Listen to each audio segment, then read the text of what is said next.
받으면 돈이 되는 노동법 알돈노 소나무 노동법률사무소 김효신 노무사와 함께하는 시간이죠. 고용노동부가 지난 10월 국정감사에서 참고인으로까지 출석했던 뉴진스 멤버 한희 씨에 대해서 직장 내 괴롭힘 인정하지 않았습니다. 한희가 근로자가 아니라는 이유 때문이었는데요. 우리가 가장 궁금했던 거 사실 김효신 노무사와 한번 얘기를 했었잖아요. 당시 한희 씨가 당한 일들이 직장 내 괴롭힘에 해당될까 이 부분이었는데 사실 뭐 정확하게 지금 의문이 해소된 것 같지는 않습니다. 이번에 직장 내 괴롭힘 근로자가 아니라고 했는데 인정받지 못한 이유 또 어떤 한계점들 이야기해보죠. 김효신 노무사 화상으로 만나겠습니다. 노무사님 안녕하세요. 네, 안녕하세요. 김효신입니다. 네, 반갑습니다. 네. 노무사님 오늘 SAT를 내드렸는데 좀 어려우신가 봐요. 그래서 노무사님의 힌트가 절실합니다. 제가 네. 짧게 문제 한번 더 내드리고 노무사님의 힌트를 좀 들어보겠습니다. 일본의 이 광산이 유네스코 세계유산 등재가 추진되고 있는 것 같습니다. 근데 이곳은 일제강점기 때 조선인들이 강제로 끌려가서 강제 노역을 당한 곳이거든요. 근데 이 내용이 빠진 채 지금 문화유산 등재가 추진되는 것 같아서 굉장히 큰 문제라고 생각이 듭니다. 이 광산의 이름을 맞히는 거예요. 1번 아사다마오, 2번 아시오, 3번 조세호, 4번 그만 좀 하시오. 우물정 0945 50원의 정보 이용료 들어가는 유료 문자로 보내주시기를 바랍니다. 이게 강제 노역에 관련된 거다 보니까 이게 어찌 보면 우리 노무사님의 전문 분야이기도 하고 그렇습니다. 말도 안 되는 상황이었는데 일단 힌트 좀 부탁드려요. 모르시오? 네, 반대입니다. 네. 여러분 모르시오? 예, 반대라고 합니다. 모르시오의 반대가 뭘까요? 모르시오를 반대말로 하면 어떻게 될까요? 여러분 한번 해보세요. 모르시오의 반대말? 아사다마오? 일까요? 예, 1번. 조세호 씨는 아니죠. 네. 아사다마오, 조세호 씨도 아니고 그렇죠? 네. 예, 모르시오의 반대말 2번 아시오? 이거일까요? 3번 조세호? 4번 그만 좀 하시오. 모르시오의 반대말을 골라주시면 됩니다. 우물정 0945 50원의 정보 이용료 들어가는 유료 문자로 정답 보내주시고요. 만약에 우리나라에서 외국인 노동자들 임금도 안 주고 노예처럼 노동시키고 그리고 막 많은 분들이 실제 목숨도 잃고 막 이렇게 됐다는 거 아니에요? 당시에. 이거 현행법상 그렇죠. 어떻게 됩니까? 지금은 우리 근로기준법에서는 강제 근로를 금지하고 있어요. 그러니까 우리 의사에 반해서 이게 근로를 하고 싶을 때 근로 제공을 받아주는 거지 이처럼 강제로 그 근로하는 것을 금지하고 처벌하게 돼 있거든요. 네. 네, 그렇습니다. 처벌은 가장 강력한 처벌은 뭐 어디까지 갈 수 있어요?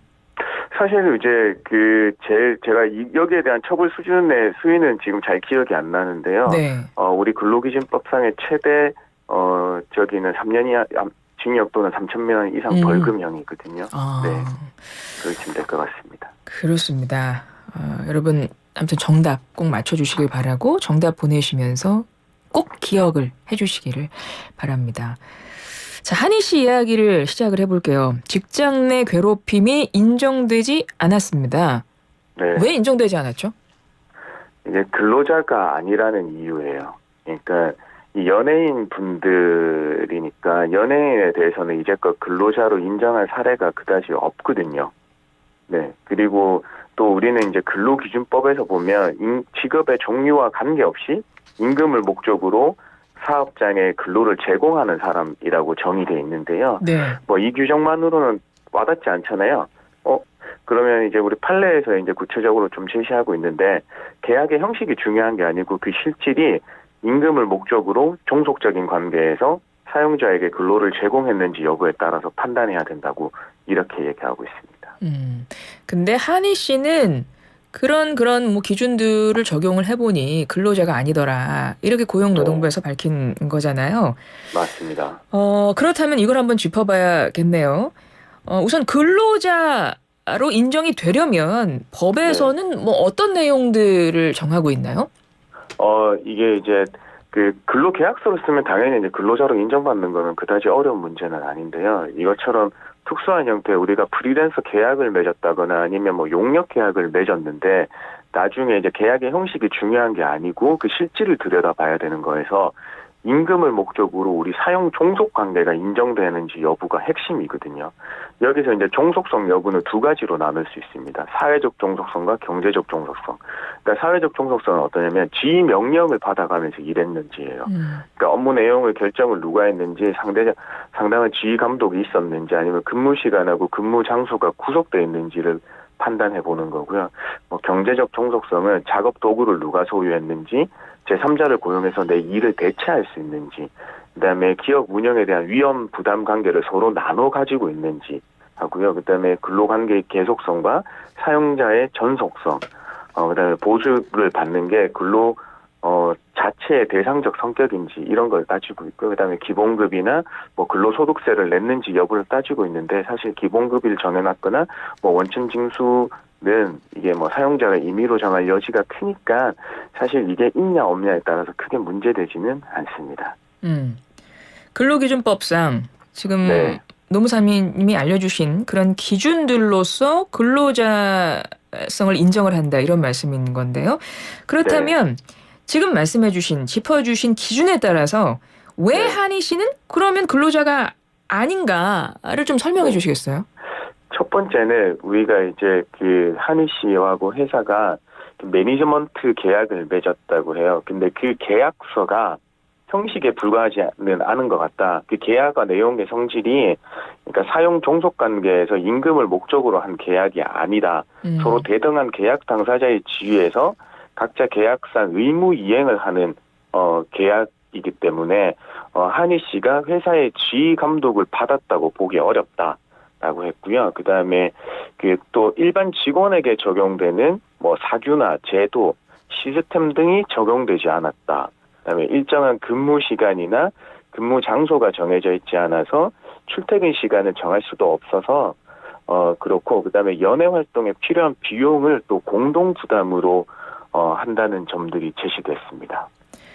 아까 그 근로자로서 법에서 정하고 있는 어떤 기준을 설명해 주실 때 가장 중요한 네. 핵심으로 임금이 목적이어야 하며 종속적인 관계가 가장 중요한 핵심이라고 말씀하셨는데 일단 그것부터가 아니라는 거네요. 맞지 않는다는 거네요. 그렇죠. 이제 종속성이 거의 없어 보인다라는 거거든요. 그다음에 뭐 상당한 지휘 감독을 받지도 않은 것 같고, 그다음에 뭐 여기에서는 그 아까 말씀드린 그 필요한 비용을 분담하던 등의 그다음에 그 기업 운영상의 위험 부담 관계를 둘이서 서로 나눠 가지고 있는 걸로 보였다라는 거거든요. 그 예를 들면 사실 이제 한희 씨는 톱스타니까 네. 그런 우리가 이제 톱스타로서 이제 올라서면 그 많은 대가들이 기다리고 있는 거잖아요. 이제 거기에 있어서 어떤 뭐 운영 부담 관계가 있었던 것 같아요. 서로. 한희 씨가 베트남과 호주 국적 갖고 있잖아요. 그러니까 외국인입니다. 그러니까 이 외국인인 거 이런 것도 영향이 좀 있었을까요? 그렇진 않아요. 우리 근로기준법은요, 속지주의가 원칙이거든요. 이 속지주의가 뭐냐 하면, 그 국가 영역 내에 있는 모든 사람에게 동일하게 적용된다는 거예요.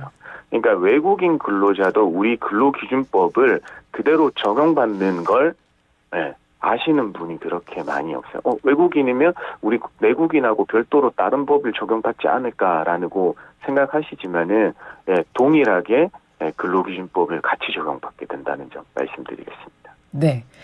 그래서 어쨌든 현행 근로기준법에 따라서 한희 씨는 근로자가 아니기 때문에 그죠? 네. 근로자를 인정받지 못했기 때문에 뭐 직장 내 괴롭힘 이것 자체도 지금 뭐 따져볼 수 없는 이제 상황이 된 거잖아요. 네. 그렇다면 이제 여기서 만약에 한희 씨가 근로자로 인정을 받았다 하는 경우에 그 당시에 한희 씨가 국감장에 나와서 이야기해서 자기가 겪었던 일을 얘기하지 않았습니까? 사람들이 뭐 자기를 투명인간 취급하고 뭐 무시해 이런 말을 자기가 듣는 데서 했다 뭐 이런 것들. 이런 것들이 실제 근로자였다면 직장 내 괴롭힘에 해당되나요? 사실 이제 그 유튜브에서 얘기하셨던 거하고 이제 국감장에서 나왔던 그 얘기가 거의 동일하고 더 많은 것들이 나오지는 않았거든요. 네. 그러니까 여기에 대해서 뭐 사실 유무나 뭐 그다음에 그분 매니저 다른 회사 소속 매니저가 뭐 동일 회사에 소속된 근로자인지 뭐 여부도 따져봐야 되는 거지만 사실 이제 그 무시하는 저 한이 무시해 이런 얘기 발언만을 봤을 때는 제 개인적인 의견은 세모예요. 왜냐면 이걸 노무사로서 볼 때 이거는 세모다. 네네, 이걸 단정적으로 직장 내 괴롭힘이라고 말씀드리기가 사실 조금 곤란한 면이 있습니다. 왜냐하면, 지금 우리 현재 근로기준법상의 직장 내 괴롭힘은 뭐 업무상 적정 범위를 넘을 것이라는 요건이 있거든요. 그런데 여기에서 그 행위가 일회성인지, 그 다음에 지속되어 있는지, 반복되어 왔는지 여부를 규정해놓고 있지 않아서 어떤 일회적 행위에도 폭언 같은 거는 일회적 행위만 해도 괴롭힘으로 해당되고 있지만은 우리가 서로 업무상 적정 범위가 아니고 서로 개인 간의 고충 같은 것도 있거든요. 네. 그러니까 그 고충이 지속돼 왔는 경우에도 개인 고충이라는 이유만으로 직장 내 괴롭힘에 해당되지 않는 경우들이 있어요. 그러니까 제가 봤을 때는 그 매니저분이 그 의도를 떠나서 그 정황들을 조금 더 살펴보고 해봐야 될 것 같습니다. 그래서 말만 듣거나 바로 그건 무조건 직장 내 괴롭힘이다. 라고 말씀드리기는 조금 너무 어렵습니다. 조금 더 자세한 당시의 정황, 상황, 뭐 어떤 지속성 이런 것까지 다 따져봤을 때 직장 내 괴롭힘일 수도 있고 아닐 수도 있다. 네, 맞습니다. 왜냐하면 이게 직장 내 괴롭힘은 우의성과 그 다음에 업무상 적정 범위를 넘을 것과 정신적, 신체적 고통을 결과 유발이라는 걸 해야 되는데 뭐 우의성 여부에도 문제가 되겠지만 업무상 적정 범위를 넘었는지 이게 조금 판단하기가 쉽지 않습니다. 알겠습니다.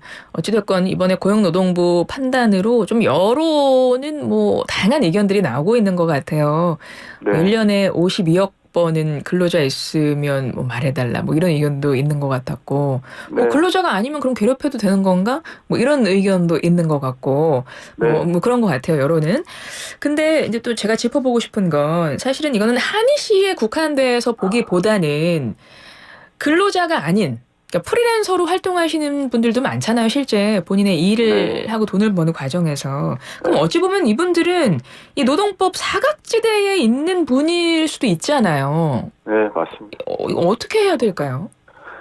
사실 뭐 여기서 말씀드린 현재 제도로서는 이런 분들에 대해서는 그 여전히 그 직장이나 이 노동 환경에서 벌어지는 일은 무시하는 행위 등 인권권을 말살하는 행위들에 대해서 해결해 주지 못하고 있는 실정이거든요. 뭐 그렇기 때문에 정치권에서도 제도를 보완해야 된다는 목소리가 나오고 있지만은 이게 얼마나 공론화될지는 또 미지수입니다. 뭐 여기 하늘 씨와 같은 경우에는 이게 뭐 근로자로 아니어서 직장 내 괴롭힘에 해당되지는 않지만 사실 직장 내에서 이런 사람들 다른 분들을 무시하는 이런 발언이나 행동들은 있으면 안 되는 거잖아요. 그렇죠. 근데 이 프리랜서 분들이나 용역 계약자 분이나 저기 뭐 하청 노동자분들 같은 경우에는 그런 일들이 너무나 비일비재하게 일어나고 있는 거거든요. 그러니까 제도적으로는 아직까지 보완할 사항들이 많겠지만은 그에 앞서서 우리가 서로 결국에는 우리 직장 내에서는 같이 뭐 노동 환경에 있는 같은 우리 그 사람이다. 그러니까 내 가족이다까지는 뭐 말씀드리긴 그렇지만 서로 배려하거나 존중하는 문화를 먼저 형성을 시켜서 좀 잘 지내셔야 되는 거 아닌가 싶습니다.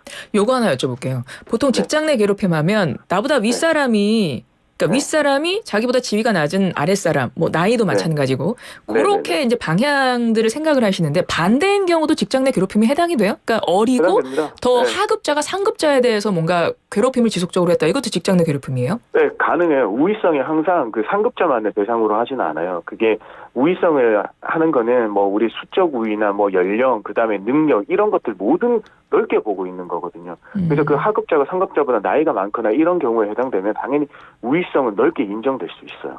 네, 그렇기 때문에 요즘에 하급자가 상급자에 대해서 이런 걸 우위성을 인식 못하고 어떻게 잘 그 지위 명령 체계를 어기고 뭔가 행동하시는 것들이 있거든요. 근데 그 부분도 이제 조심해야 돼요. 하급자도 상급자에 대한 직장 내 괴롭힘 행위들이 보고되고 있다. 네, 거기에 대해서 인정받고 처벌받고 있다. 이렇게 말씀드립니다. 우위성이라는 게 뭐예요? 사실 우위성은요, 이 사람보다 내가 어떤 그 지위뿐만 아니라 수적 우위나 뭐 다른 그 학위나 그다음에 학벌, 그다음에 그 연령, 지연, 학연 이런 거에 있어서 저 사람보다 내가 때부터 저 사람을 어떻게 지배할 수 있는 지위에 있다는 걸 얘기하는 거거든요. 아까 그 우위성을 보는 범위가 네. 상당히 넓으네요. 상당히 넓어요. 그렇기 때문에 하급자도 상급자에 대한 우위성을 점할 수 있는 거예요. 네.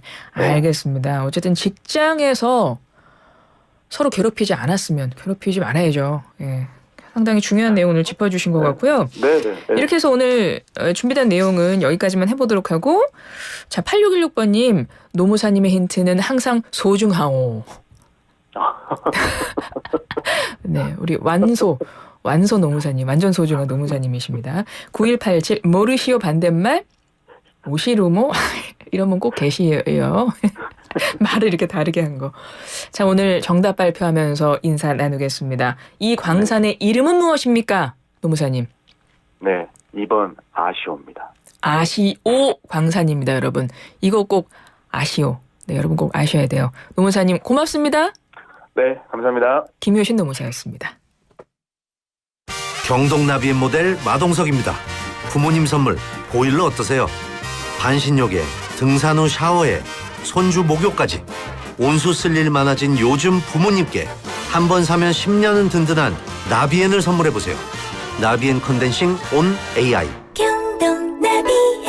한기사 전기차 전용 타이어 아이오네스트로 바꿨다며? 어때? 신나지롱 좋지롱. 에? 이 사람 나 놀리는 건가? 아니 롱마일리지로 오래 타거든. 아이오닉6 니로 코나 사이즈까지 출시됐다고. 이야, 전기차 택시 아이오네스트가 딱이네. 오래가는 전기차 전용 타이어 아이오네스트. 가까운 한국타이어 매장에서 만나보세요. 한국타이어. 안녕하세요, 김연아입니다. 나를 더 특별하게 만드는 방법. KB국민은행 퇴직연금 시작하기. 꼭 기억하세요. 퇴직연금도 역시 KB국민은행과 함께라면 든든합니다. KB국민은행. 금융소비자는 해당 상품도나 서비스에 대하여 설명받을 권리가 있습니다. 약관 설명서 필독. KB국민은행 준법 심의필. 귀뚜라미는 지키겠습니다. 지진으로부터, 가스 누출로부터, 환경 오염으로부터, 가스비로부터 여러분을 지키겠습니다. 귀뚜라미 50년 기술로 품질에 대한 믿음을 지키겠습니다. 보일러는 역시 귀뚜라미.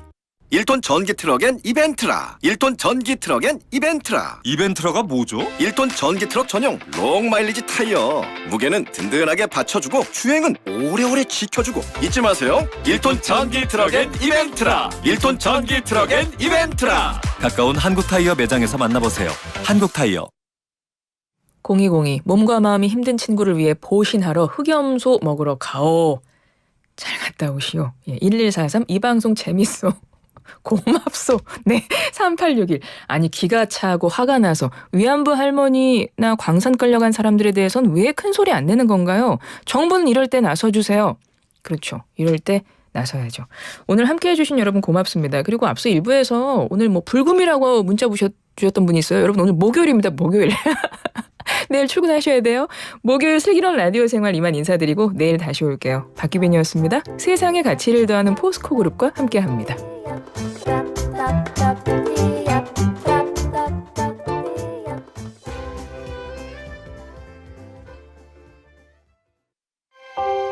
우리들의 희망은 오직 한 가지. 어린이를 잘 키우는 데 있을 뿐입니다. 다 같이 내일을 살리기 위하여.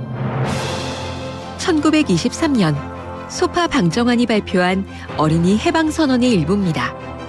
암울한 일제강점기에도 어린이라는 미래가 있어 희망을 품을 수 있었고 100년이 지나 대한민국은 선진국이 되었습니다. 하지만 지난해 말 한국의 합계 출산율은 0.6명대로 인구 소멸 수준. 다시 희망을 그려야 합니다. 아이를 낳고 키우고 싶은 여건, 아이가 안전하고 행복한